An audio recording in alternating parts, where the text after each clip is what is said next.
Hello and welcome along to another episode of this FM20 story, A Wandering Dork with me, Daniel. It's Season 4, Episode 3, and today we continue to adapt to life in a football league, as well as a big leasing.com trophy match against Chelsea under-23s. I apologise slightly for the misleading title. We are playing Chelsea technically, but today we've started on the screen of Bashir Humphreys, who you can see is no longer playing for us, and it's led to a lot of our downfall in the last few games, as we're not quite the same side without him in it. So the 19-year-old's gone to Burton Albion, and he's playing in League One now, so we can't begrudge him that, and he's getting money that we can't afford to pay him, so absolutely fair play to him, but it is a shame he's gone so early in the season. We'll go and have a look at what that's meant for the results in a minute, so I think it's fair to say the early honeymoon's over, though we have just saved the day in our most recent game, so maybe we'll be coming back to form now. The good thing today, with 2 games in 2 competitions, you'll get to see almost the entire squad in action, just 1 or 2 who are away on international duty, otherwise we've got a full complement to choose from.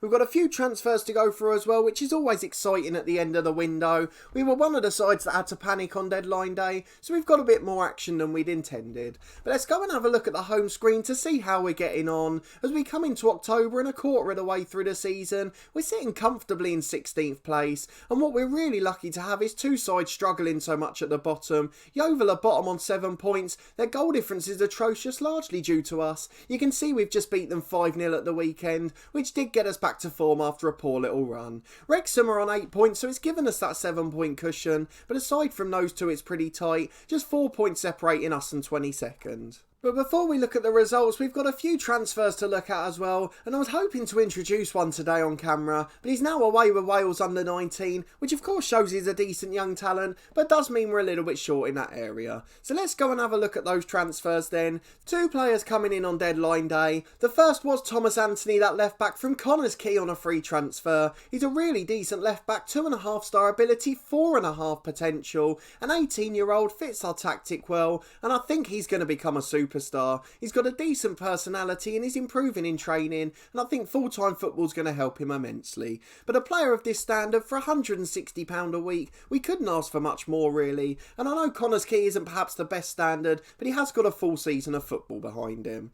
And then the second one is Stefan Moles, a young Spanish player released by Blackburn, 3.5 star ability, 5 star potential, very strong in the deep line playmaker and box-to-box roles we use, and at 23 he's got a little bit of development in him, and he's joined us as a star player in the first team. Really came to form in his first start against Yeovil, a 5-0 win, and he got one of the goals, so it's good to see him off the mark, and physically he's very good, and that I think bodes well for this season. We're going to need fitness, we're going to need hard work, we're not going to have the ball a great deal of the time, so I feel it's important to have that profile of player, and Stefan Mole certainly fits it. Only Bashir Humphreys has left the club. Aside from that, it's as you'd expect. We have had 1 or 2 we've released as well. I think Arash Amadi was the last one. That's just because we signed the other left back from Connors Key, and then Amadi's services are no longer required. Hasn't got a club or anyone wanting him. Would only sign a deal for significantly more than Anthony's getting anyway. He's not as good a player, so I've got no problems letting him go, although he was a pretty decent servant for his first time round.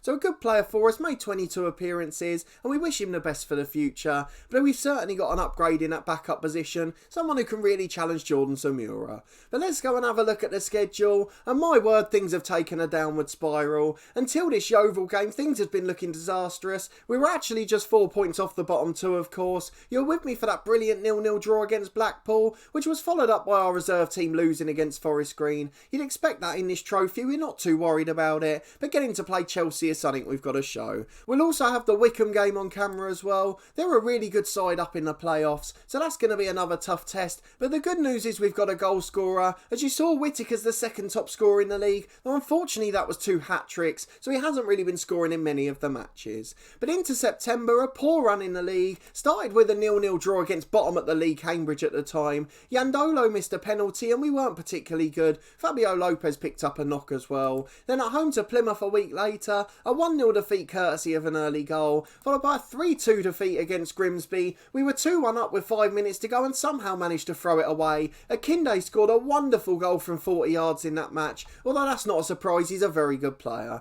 At home to Crewe we lost 2-1, Whittaker with the goal, but again we were beaten by 2 first half strikes, and then finally we got a point on the board again, a 1-1 draw away to Salford, Matt Smith with his first of the season, and then a brilliant 5-0 win against bottom team Yeovil, Presley with a goal, Stefan Moles with his first for the club, and Terrell Whittaker getting himself a hat-trick as well. So everything looking good after that game. It's just about got the morale back up. You can see from here, I don't know if you can see the difference between the two greens there, how bad it was before, just above the average, and now it's gone all the way up to excellent, so things are looking really good now. Everyone's happy bar Ramsbottom. He's the backup keeper all play today anyway, and Grant Smith's definitely taken his place in the team, and guess what, it's because he's a better goalkeeper. So let's go and get into this match against Chelsea. The first of two we'll be showing on camera today. Of course the first team are playing in the Carabao Cup, so that means we might get a slightly weaker side, and hopefully our backup team will be able to get a result, but either way it's just a good experience for them. Some of the youngsters that need football are in here. You can see the average ratings are down significantly, as are the star ratings from the assistant manager, something we're expecting to greatly improve for a few of these in the future. We've got the likes of McGowan and Cook starting, both of whom have sky high potential, and Kevin Kavanagh still coming along nicely, so there are a few good players in the team.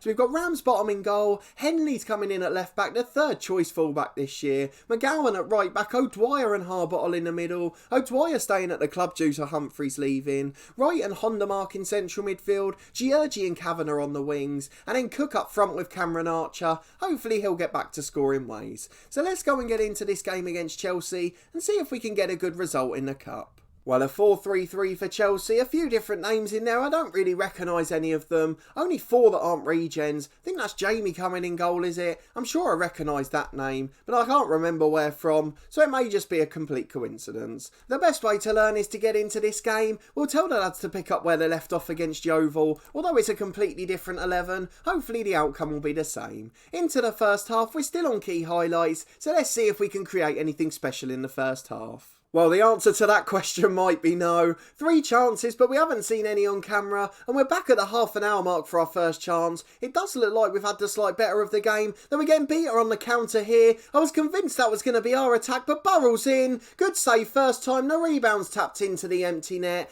Ramsbottom couldn't do enough to hold it, and he made that keeper's mistake. Didn't parry it behind, just put it back out to the striker, and he taps in to make it 1-0 to Chelsea. I'm not particularly worried about the result today, but a performance should be better than that, so we're going to go to a positive mentality, as I thought for a second there we were going to get a highlight. We'll demand more with 5 to the break, but I don't think we're going to see much action in this game. Well, half time, just one highlight seen all half, and it was the Chelsea goal on the half an hour mark. We're going to aggressively tell the lads we expect more, assertively sorry, getting my words muddled up this morning. I'm recording a lot earlier than normal. It's Callum Wright out to Georgie, over on the right hand side, long ball forward to Cook, didn't quite get enough on it though, and now Burrell's coming forward for Chelsea again. Up to Hickin, out to the left hand side to Morrison, there's 2 in the box, 3 supporting, now one of them's Acuna, puts it in the corner, it's a really good finish, and Chelsea double their lead. They're looking a slightly better side than us on this occasion. Maybe we should be worried we're losing to an under-23 side, though we have got a very young and inexperienced team out, and even the ones who are experienced, the backups, are not particularly of a high standard.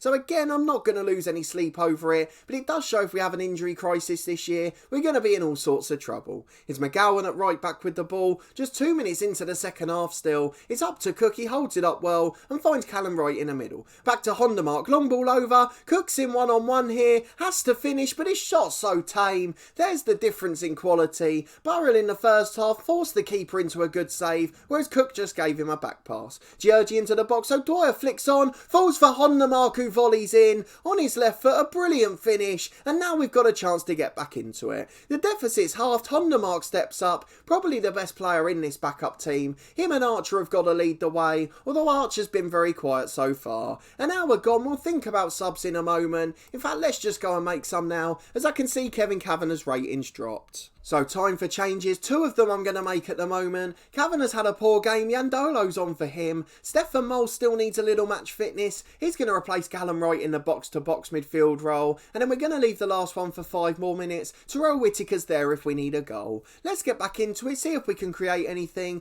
If not, we'll have the introduction of Whittaker. But we've got a throw on the right with McGowan. Dangerous position up to Georgie. Can we get the ball in? We can. Archer heads on just over the bar. It was a great chance. It was a free header, but unfortunately he couldn't do anything with it. It's a throw on the right hand side for McGowan though. The subs seem to have made a difference, and I guess we've improved the team, so we should expect it. On the mark with it in the centre circle. Poor ball though, it's intercepted on the right. Burrell holds it up for Acuna. He's got a man over, he's got to try and find him, but in the end goes back to the fullback Holden. Henley heads away as far as Hondermark. Plays a 1-2 with him, we're waiting for that long ball. Flicked on by Archer, who holds it up well. He finds Moles in the middle of the pitch. Out to Hondermark. He's got two men over if he can find them. Instead goes short to Holes again. He does finally get it wide to Georgie, who has a chance to cross into the box. Yandolo at the back post taps in for 2-2. Brilliant finish by the left winger. Off the bench he makes an impact, and his first ever goal for Dorking Wanderers. Georgie still never lost that crossing ability. He's got a really good rating today, and now it looks like we're on the front foot. Henley going back to Harbottle. Long ball forward, headed away. Hondermark can't get to the second. It's over the top towards the sub-striker, and now we've got a bit of defending to do. He's beaten 2 or 3. That is sensational. Just puts it wide of the post, but he skinned the defenders. He made it look easy. Let's go and make our third and final substitution. Manny Cook's had an average game, but it's all about experience for him at this stage. Whittaker will come on for him in a target man role, and we'll just throw everything at it for the last 15.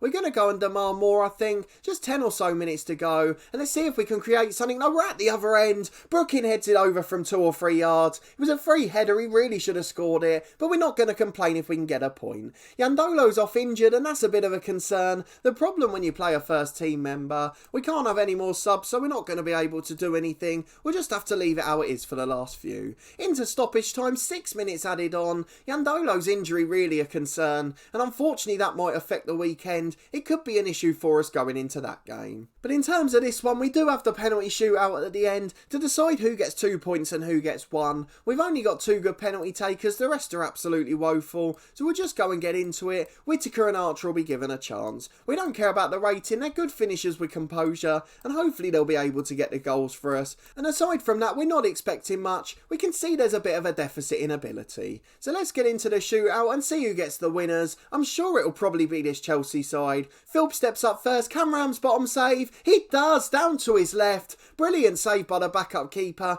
making amends for his mistake in the first half. Moles with our first penalty, the only good taker on paper. What can he do with it? Slots it down the middle. The keeper dived to his left, almost went over the ball, and it's 1-0 to Dorking Wanderers with 1 penalty taken by each side. Thankfully we're back to normal penalties this year after the ABBA system the year before. As Ramsbottom saves another one, it's an awful penalty straight down the middle, and now Hondermark's got a chance to double the lead. He's the only other decent penalty taker, so we could do with him scoring, but he hasn't. It's straight down the middle. Cumming makes the save and gets his foot caught in the net at the same time. A dodgy animation, but a brilliant piece of goalkeeping, and he's now 1-0 after 4 penalties. Mendoza steps up for Chelsea. He puts it in the bottom corner, and now the pressure's on our lads every time, as we're going to have to score to get back in the lead. Here comes McGowan, the right back then. The youngster's usually quite nervy, but not on this occasion. Slides it down to the keeper's left, sends him the wrong way. Brilliant work. And now Acuna's got to get Chelsea back on level terms. 4th penalty for them. They really need to score, but they don't. Ramsbottom saves. Again, a poor penalty straight down the middle. And if we score this 5th one, we'll win it for sure. Well, Adam Henley, the pay-as-you-play player, barely played a game for us. He's been a backup fullback every time, not really made many appearances, but he's got a chance to win us a football match here, and against the mighty Chelsea as well. Looks like a decent crowd in actually to watch this one, so let's see if Henley can do it. We've got the reverse angle, he fires it at James Cumming, and it's saved pretty easily because it's straight down the middle. That's 5 penalties out of 9 that have gone straight down the centre. Not quite sure why there's so many, and now Chelsea have got a chance to level it, and if they do, we'll be going to sudden death. McJanet's going to take the penalty. Ramsbottom needs more heroics. Hopefully he'll just pass it down the middle again, and it'll be a chance for us to get 2 points on the board and give us something to play for in the last one. Here he goes then, McJanet steps up down the middle, but the keeper dives out the way. If you'd been watching this shootout, you would have just stood still, but Ramsbottom decided to dive out the way of it. Who's up 6 for us? I have no idea. Terrell Whittaker, the star striker, so let's see if he can put his one away and give us a chance to win it again. Here he goes then, right-footed, saved in the corner. I forgot it was half if we could have still won it, but Whittaker misses the penalty, and now it's gone to sudden death. Awful centre-forward play there. How many penalties are going to be missed? Ramsbottom saves one now as well. That one actually looked a very good save. Wolf denied us Ramsbottom dive to his right. Now Cameron Archer steps up. He's got a chance to win it for us. We've seen 4 penalties scored out of 11. It's been a woeful shootout. Considering early in this save we had like a 13-12. This is absolutely remarkable, but let's see if Cameron Archer can finally finish it. Here he comes then, right-footed to win the game. Cameron Archer slides it in. We make it 2 points in the leasing.com trophy, and I think we give ourselves a chance of getting through. Yandolo's injuries are concerned, although he did make an impact off the bench. We tell the lad we're proud of their performance, and we can say Dorking Wanderers have beat Chelsea.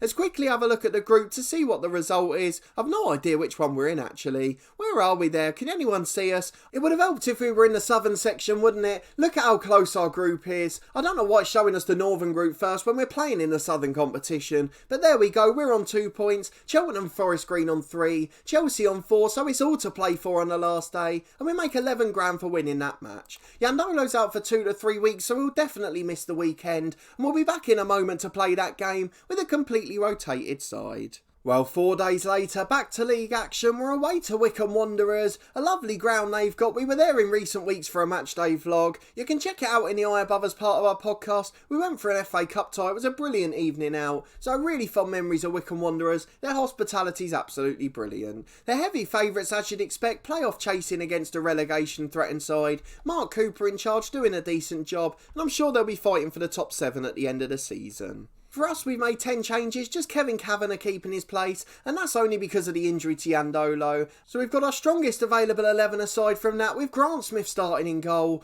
Vaughan and Zamura the fullbacks, with Jones and Lomas in the middle. Lomas certainly the weak link of the team now, particularly since Humphreys left. Moles and Matthew Smith in the middle, with Lopez and Kavanagh on the wings, and then Presley joined by Whittaker up front. We're hoping Whittaker's finishing will be better than his penalty in midweek. But let's go and get into this second game of the day, see if we can win in the all-important one, but I think it's going to be an uphill task, and a bit like the Blackpool one, I'd certainly take a point. A 4-4-2 for them, they're very confident. It's that Keenan Davis, the old Villa one. He's a good striker, as is Mark McNulty. They've got a really decent side there. They've got Coleman in goal, he's a good goalkeeper. A few other players that are quite good too, and I'm starting to get a little bit daunted by some of these tasks. I really think this is going to be a difficult game. The pressure's off, we tell them, just as Nick Haycock recommends, and as we get into the first half, Kieran Jones gets an immediate yellow card. Well, just over a quarter of the game gone, we're yet to see a highlight. Probably a good thing if you look at the match stats. Wycombe absolutely dominant, but we're in one-on-one. Oh, that could have been a great moment, and it still is.